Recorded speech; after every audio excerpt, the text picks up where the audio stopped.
You can access the entire episode now on our website, forbiddenknowledge.news, Rokfin, Rumble, and all podcast platforms. If you had any other encounters with their physical avatars, did they ever show you their faces, and are they still around in physical form? Yes, all of them are here in human meat suits in the Nephilim. The Nephilim is the human avatar for them, because like I said, if they incarnate into a normal human meat suit, the normal human genome does not have the electrical capacitance to hold the energetic signature of an incoming Elohim or Anunnaki, or, by the way, that's not what they call themselves. Here's something for anyone that comes on your show. 3 things you can ask them. If they say that they're Inky or Ea or water bearer, ask them to show you, well, show me that you've resurrected and revitalized dead municipal tap water with anything you've done. That's bearing water. But also,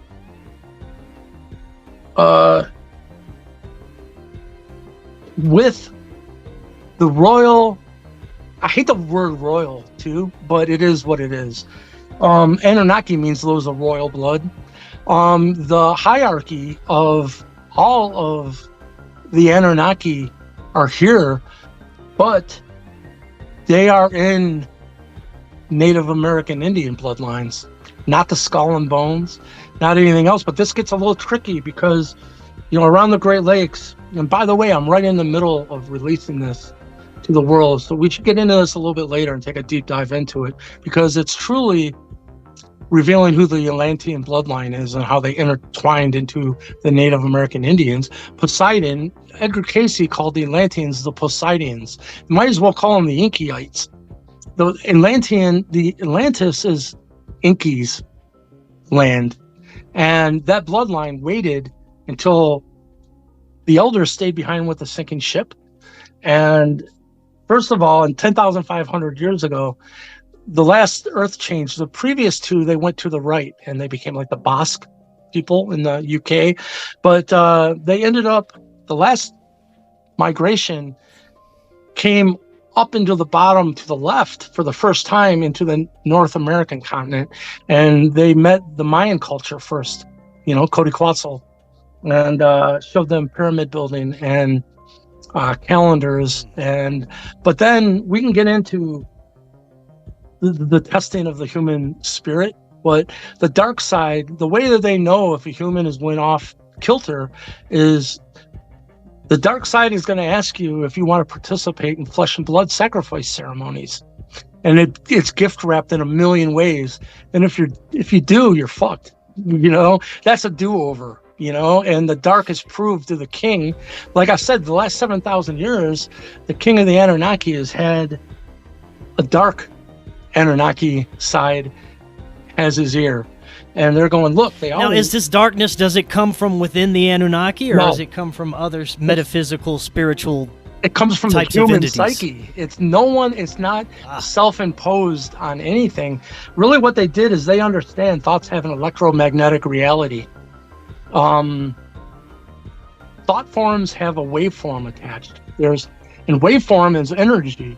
So if thought forms have energy, and how do you transmute a lower vibrational negative thought form?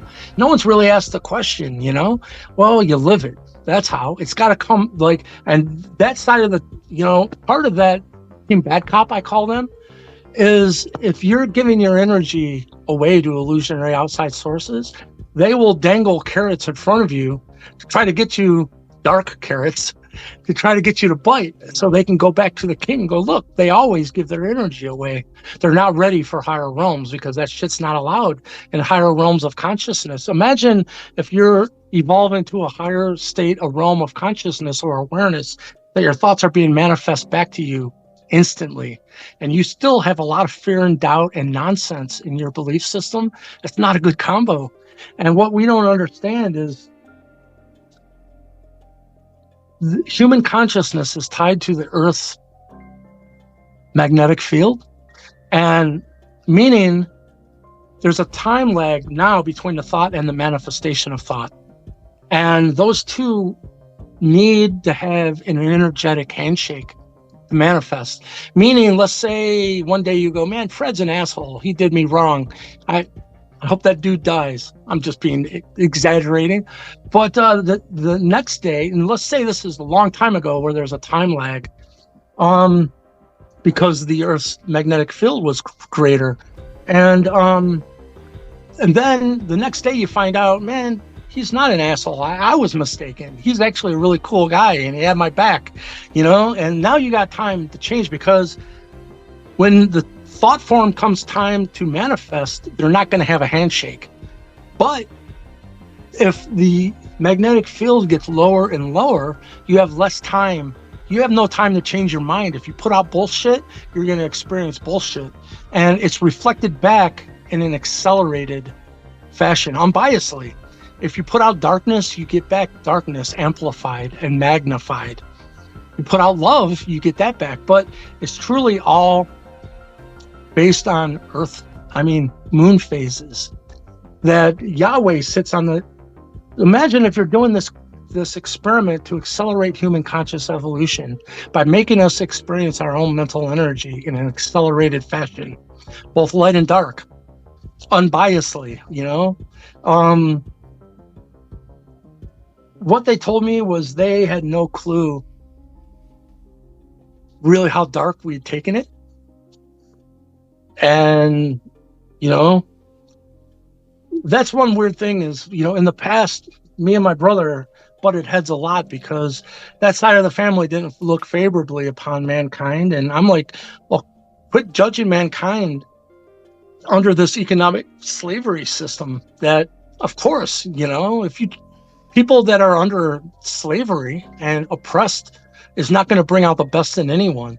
And so I can tell you, the reason you asked me, are they here? We'll loop around. Yes, but everyone that I've met, because of Inky's bloodline coming into the Native American Indians, they're all in Native American Indians bloodlines.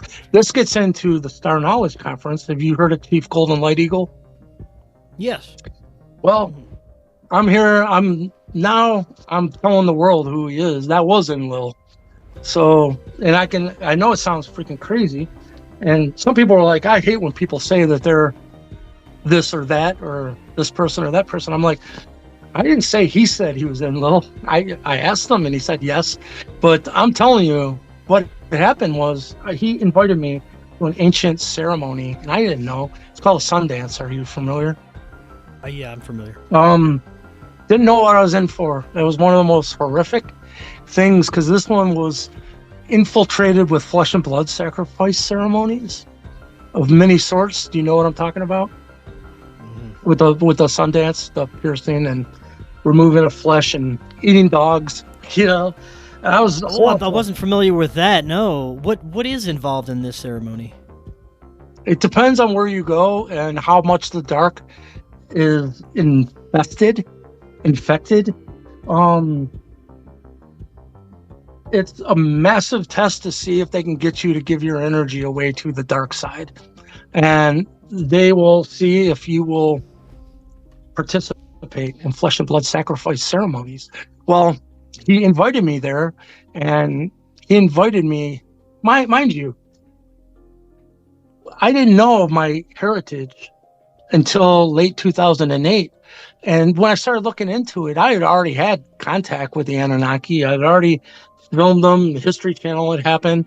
When I found out that the Native American elders had a lot of contact with star beings, they call them, I'm like, man, I'd love to learn from them and be able to meet them. And as it turns out, I was invited to be a speaker at the Angels and Aliens conference. And I didn't know it, but they had contacted Chief Golden Light Eagle to be the keynote speaker. So we're both there. We're walking down a hallway, and he sees me. He's like, Michael, will you come to the Star Knowledge conferences? I need the Nephilim ambassadors to be present. I need your energy there.